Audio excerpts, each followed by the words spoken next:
Miércoles lleno de fútbol, las ofertas que son un golazo están en Vía Confort. Por ejemplo, freidora sin aceite Philips, digital con visor para comer mucho más sano, por solo 12 cuotas de $10. Las ofertas que son un verdadero golazo están en Vía Confort 2507-3883. Tenemos el gusto de recibir en el estudio al senador Nicolás Martinelli. ¿Cómo le va, senador? Bienvenido. Muchas gracias, Pepe. Es un placer volver a estar acá acompañándolos. Bien, hay dos temas que lo traen por acá. Uno, un proyecto de ley presentado por usted la semana pasada, vinculado a lesiones en personas que reciben ataques de arma de fuego y que no realizan la denuncia para que se actúe de oficio. Y también presentó usted pedidos de informes al Ministerio del Interior. Pero si le parece, vamos primero con el proyecto. ¿Qué es lo que busca con este proyecto? Bueno, a ver, el proyecto básicamente lo que busca es eliminar una barrera que existe hoy en el ordenamiento jurídico para lo que tú bien mencionabas, poder investigar de oficio a aquellas personas que son heridas de armas de fuego, que acuden a un hospital y como vemos muchas veces después en los informativos, en las radios, la persona no hizo la denuncia. Se va del hospital, no hizo la denuncia y por lo tanto después no se investiga. ¿Por qué? Porque ese tipo de delitos son, como se llama en la jerga jurídica, a investigación a instancia de parte, o sea que la persona, el ofendido, tiene que ir y hacer la denuncia. Entonces lo que queremos es eliminar en esos casos puntuales de heridos de armas de fuego esa barrera para que la Fiscalía pueda investigar. Por supuesto que hay otras barreras también que hay que tratar de ir eliminando de a poco, pero en definitiva esta es una bien importante que implica algunos ajustes al Código de Procedimiento Penal y al Código Penal, y que entiendo yo que va a ayudar mucho en los procesos de investigación policial. La no denuncia, Nicolás, muchas veces tiene que ver con miedo, son cuestiones de enfrentamientos entre distintas bandas, también genera un subregistro. Sí, tiene que ver por algún lado, como vos decís, hay gente que no denuncia por miedo a la represalia y después hay otra gente que no denuncia porque es parte del código mafioso con el que viven, entonces, como te dicen ellos, bueno, en esta instancia me tocó perder, me la guardo y después me tomaré revancha más adelante, pero entonces con esto también vos tenés que lograr de alguna forma interrumpir la cadena exactamente de violencia, ¿no? Porque un homicidio lleva a otro por la venganza, por la represalia, y así estás uno atrás del otro hasta que se van acumulando durante muchos años enemistades entre diferentes grupos de crimen desorganizado en los barrios, y que es una historia de nunca acabar. Entonces yo creo que este tipo de proyectos de ley, que ojalá salgan adelante, ayudan, no es la única solución, ni es la solución mágica, pero van aportando un granito de arena para tratar de interrumpir estos episodios de violencia. Nicolás, si podría pasar que la persona no denuncia, la Fiscalía la Justicia actúa de oficio, pero después la persona, la víctima, no quiere declarar. ¿Se podría dar eso? Yo te decía que hay otras barreras que hay que ir superando. Esa es una. Tú bien mencionabas, es una de ellas. Puede pasar que yo tengo la posibilidad de investigar de oficio, pero que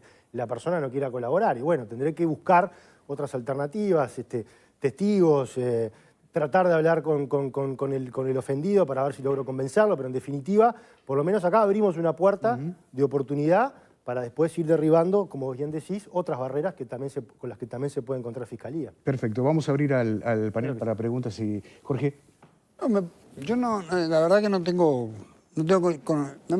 conocimiento de qué implicancias puede tener eso. A priori me parece que está bárbaro, porque yo, en más de una ocasión, todos hemos escuchado que la víctima no quiso radicar la denuncia, ¿no? A veces porque lo balearon, y a veces porque la apuñalaron, y a veces por otra cosa, pero locuras, la persona salió bien, pero no quiere radicar la denuncia. Quiere decir que la cosa muere ahí. Ahora, no sabes si no quiere por los códigos que hay de alguna forma mafiosos, que no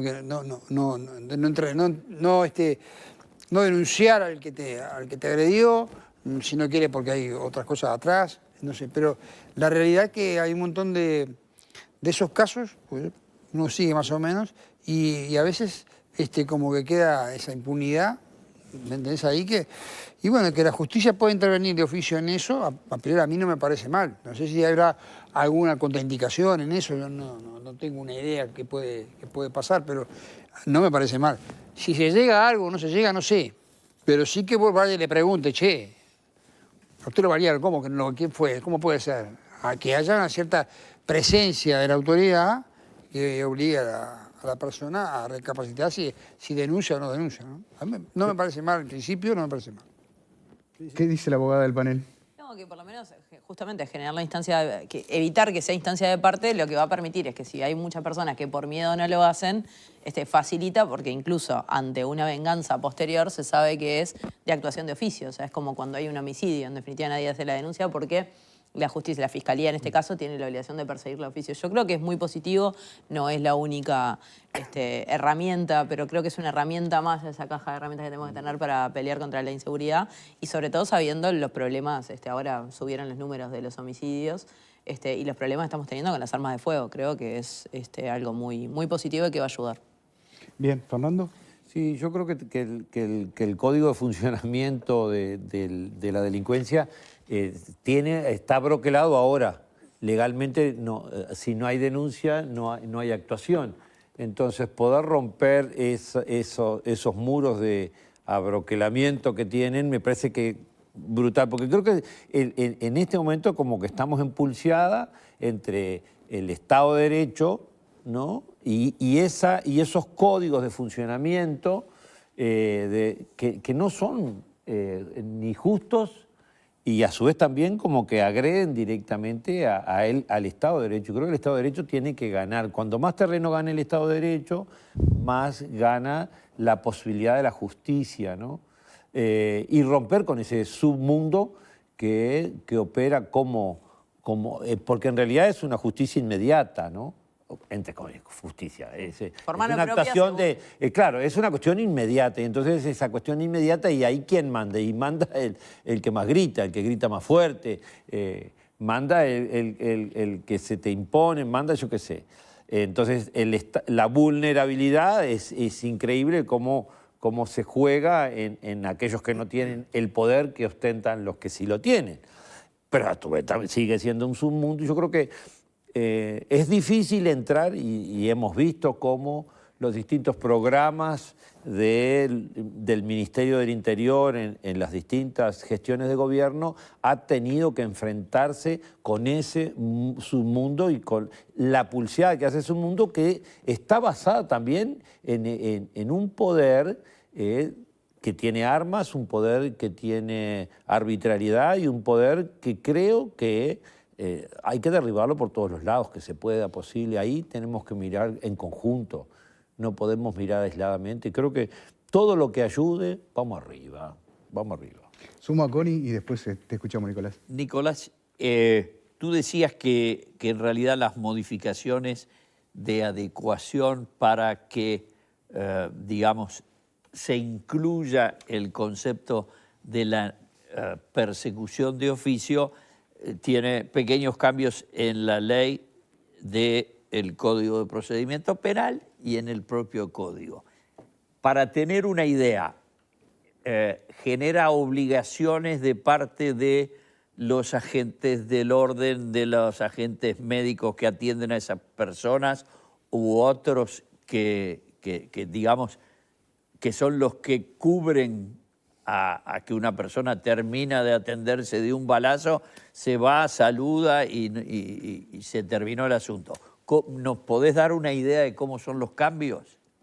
Sí, a ver, el proyecto es muy sencillo, ¿viste? Que lo que hace en definitiva es sacar del blindaje que hoy hay, lo que hablábamos de la posibilidad de que cuando una persona es ofendida, el aparato judicial, digamos, persecutorio, no se pone en movimiento salvo que esté la denuncia de esa persona. Entonces, y hay una serie de taxativa, digamos, de casos en los que la Fiscalía tiene como vedado esa posibilidad. Entonces, lo que hacemos es sacar esta persecución específicamente, además, para armas de fuego. No quisimos incluir los heridos con cuchillos, porque ahí puede haber también tema de violencia doméstica, alguna otra cosa, algún accidente que se pueda dar. Entonces, apuntamos específicamente Claro, que no estuvieran persiguiendo una cosa que es otra. Exactamente. Entonces, lo que quisimos ponerle foco fue a heridos de armas de fuego, precisamente por lo que hablaba Fernando también, de lo que pasa en los barrios, ese microclima que hay en los barrios, donde es un caldo de cultivo, ¿viste?, de la venganza y de la revancha permanente, y que la policía y la fiscalía se ven evitados de poder investigar, porque heridos de armas de fuego hay todos los días, ingresan todos los días al Hospital del Cerro, a Capitán Tula, diferentes policlínicas a lo largo y ancho de todo Montevideo, y que hoy quedan en la nada. Si la persona no hace la denuncia por el motivo que fuere, eso queda en la nada.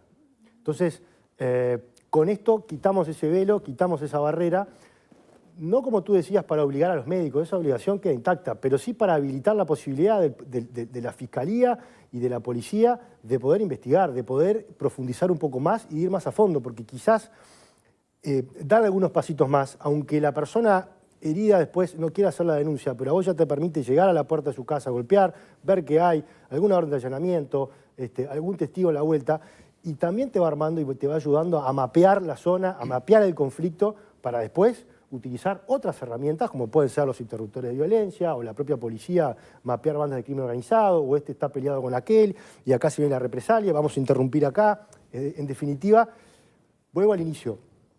Esta herramienta no viene a solucionar problemas de fondo, viene a aportar un granito de arena. Lo viví yo como ministro, me hubiera gustado contar con esa herramienta en su momento, lamentablemente los tiempos a veces son tiranos, pero en definitiva hoy está arriba de la mesa en consideración y ojalá que el Parlamento, tanto la Cámara de Diputados como senadores, como el propio Ministerio del Interior, entiendan que es una herramienta útil y que podamos contar con ella en los próximos pasos. Y en caso de que se transforme en ley, ¿puede haber aspectos reglamentarios que atiendan esas cuestiones que tú mencionabas? Yo no creo, no es una ley que necesite ningún tipo de reglamentación, digo, se puede empezar a investigar de oficio desde el momento que la ley ha sido promulgada por el Poder Ejecutivo. ¿Y eso no recarga un poco la tarea de los fiscales? Y bueno, puede recargar la tarea de los fiscales, sí, claramente, pero en definitiva... O también puede ayudar a los fiscales. También los puede ayudar, en definitiva lo han visto los fiscales que yo he hablado y los fiscales que además han hecho declaraciones públicas en anonimato, obviamente, pero sobre este tema, los de flagrancia, por ejemplo, están de acuerdo con la herramienta. Reconocen que es una buena herramienta, reconocen que les va a permitir profundizar la investigación, al mismo tiempo que reconocen lo que hablábamos al principio, de que puede haber otras barreras. Pero si no vamos a sacar una barrera porque hay otras, entonces nos quedamos quietos y no hacemos nada. No avanzamos. Saquemos esta barrera, después parémonos frente a la otra barrera, qué tenemos que hacer para poder bajar esa otra barrera y así hasta que logremos solucionar el problema de fondo. Valentina. No, entiendo que no habría que reglamentarla, porque yo me imagino que la policía daría cuenta al fiscal de turno, de flagrancia, que estuviera en ese turno. Como ocurre hoy, pero... Como ocurre hoy, pero hoy no se puede mediante hacer. denuncia. Porque como Claro. son lesiones, si no son lesiones gravísimas, no se persiguen de oficio. O sea, en definitiva es eso.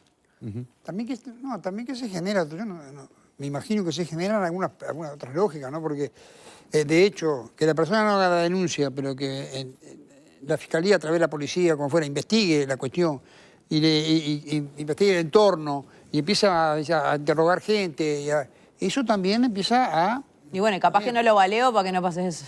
¿Cómo? Y capaz que incluso puede implicar que no se hagan más esos ajustes de cuenta justamente para que no se meta el Estado y no se meta la justicia. Ojalá sea así, pero por lo menos hay más la presencia del Estado. decir, no es que te pego dos tiros, te herí y después no pasa más nada, no hay problema. Sino que vos, hay la presencia, la policía empieza a interrogar, ¿sí? En el barrio, ¿dónde viví? Bueno, a ver, vamos a ver quién fue, quién vio, vio algo, sí, claro. Todo eso, bueno, sí, sirve. Nadie vio nada, pero... Es un elemento más de persuasión. Todo eso Es un elemento va en el camino de decir, bueno, para que no es tan así la cosa, ¿no? Que habilita la inteligencia a seguir explorando. Totalmente. Porque en realidad el delito no es una cuestión interpersonal, es una cuestión colectiva, social, ¿no? Cada vez que hay un delito, evidentemente hay una víctima o varias, pero lo importante es que hay una agresión directa a toda la sociedad.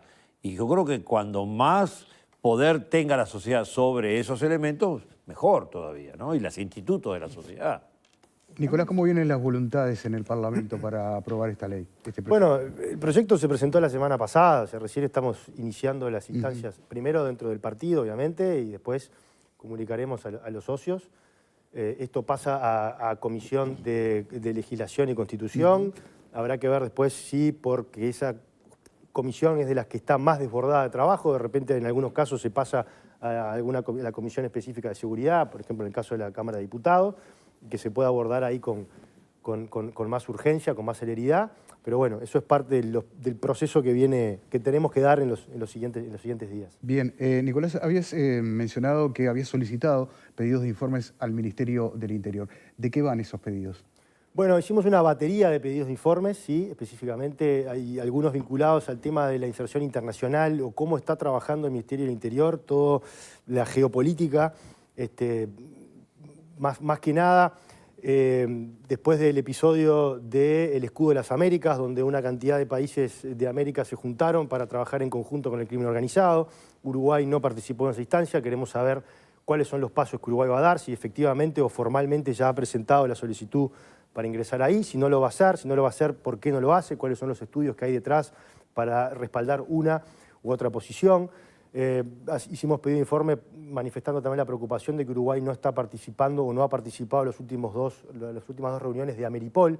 Ameripol es la Interpol de América, digamos, donde Uruguay además fue país fundador. Firmamos el acta constitutiva en noviembre del 2023. También son instancias muy importantes para generar intercambios y conocimiento entre las policías, pero también entre los distintos ministerios de Interior o ministerios de Seguridad. Nos interesa saber, sobre todo en este cambio de enfoque que ha hecho el presidente Trump, vinculado a incluir como organizaciones terroristas a las organizaciones del crimen organizado. Esto es nuevo, pero es interesante porque ahora el crimen es bastante híbrido. Las organizaciones terroristas y las del crimen organizado están cooperando mutuamente en diferentes campos, entonces me parece una decisión acertada de incluir, por ejemplo, el Tren de Aragua, Comando Bermelo, Primer Comando Capital, como organizaciones terroristas, porque eso le abre a Estados Unidos y a diferentes países la posibilidad de tener más tentáculos para perseguir, sobre todo financieramente, estas organizaciones.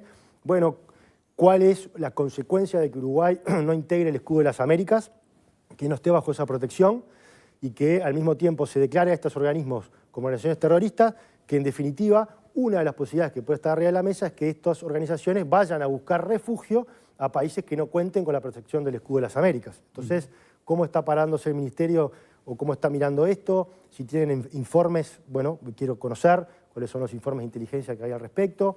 Después tenemos otro pedido de informe vinculado a las bandas de crimen desorganizado que están operando hoy en Montevideo. Ustedes saben que por primera vez se hizo un estudio de cuáles eran todas las bandas de crimen organizado en el periodo anterior, ¿no? 2020-2025, ahí más o menos detectamos que había entre 45 y 47 bandas de crimen desorganizado operando en el territorio. Hasta ese momento no teníamos ningún dato de qué bandas operaban. Bueno, quiero saber ahora cómo ha evolucionado esa lista de bandas de crimen organizado, si se han desmantelado algunas, si se han creado otras, si se han fusionado, o sea, cómo está la película en ese sentido. También quiero saber un poco vinculado ahora a lo que se ha hablado del tema de las municiones.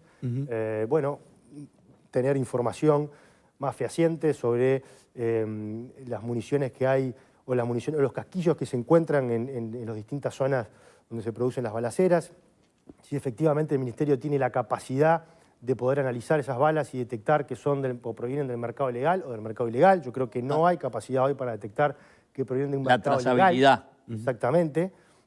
O sea que estamos tomando decisiones o estamos poniendo la carreta delante de los bueyes, porque primero deberíamos trabajar en formar la evidencia, en tener la evidencia y después, en todo caso, en regular, porque en definitiva estamos restringiendo aún más un mercado que ya tiene una regulación robusta, como es el mercado legal, de armerías, de tiradores profesionales, de tiradores olímpicos, de cazadores. Pero aparte donde el problema no es por ahí. Y en definitiva eso solamente explica el 20%.